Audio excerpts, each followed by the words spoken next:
नबी करीम सल्लल्लाहु अलैहि वसल्लम के पास आपने, सही बुखारी में है, हजरत अबू हुरैरा रज़ियल्लाहु ताला अन्हु बयान करते हैं कि घुड़सवारों का एक आपने लश्कर नजद की तरफ भेजा और वो दस्ता गया।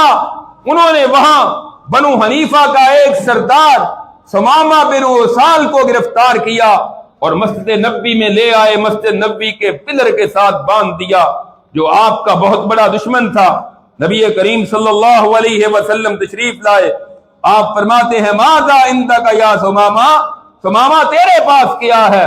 सुमामा कहने लगा इंदी खैर या मोहम्मद, ए मोहम्मद सल्लल्लाहु अलैहि वसल्लम मेरे पास खैर है।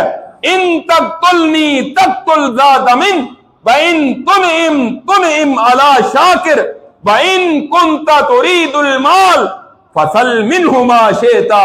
कहने लगा अगर तुम मुझे कत्ल करोगे मेरे कत्ल का बदला ले लिया जाएगा, और अगर एहसान करके मुझे छोड़ दोगे तो एहसान उस शख्स पर करोगे जो ना कदरा नहीं है बल्कि कदरदान है, एहसान का बदला एहसान देगा। और अगर आप कोई माल चाहते हैं, मैं एक सरदार हूं, अपने कबीले का चौधरी हूं, जो मांगते हो मैं माल देने के लिए तैयार हूं। नबी करीम सल्लल्लाहु अलैहि वसल्लम ने उसको सिर्फ दीन की दावत दी है, कुछ नहीं कहा।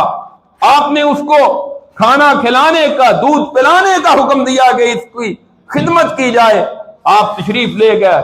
दूसरे दिन फिर आपने आगे उससे पूछा, उसने जवाब फिर वही दिया, आप फिर चले गए।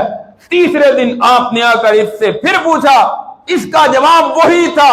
आपने फरमाया अतलिकुस सुमामा, सुमामा को छोड़ दो, रिहा कर दो, आजाद कर दो।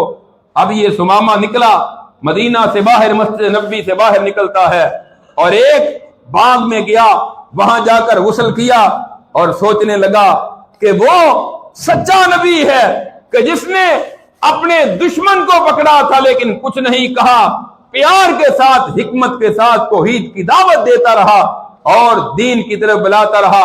सुमामा तू कहां जा रहा है? चल वापस चला जा। नबी करीम सल्लल्लाहु अलैहि वसल्लम के पास दोबारा हाजिर होता है और गवाही देता है, अशहदु अल्ला इलाहा इल्लल्लाह व अन्ना मुहम्मदर रसूलुल्लाह, मैं गवाही देता हूं अल्लाह के सिवा कोई इलाह नहीं और मोहम्मद सल्लल्लाहु अलैहि वसल्लम उसके रसूल हैं।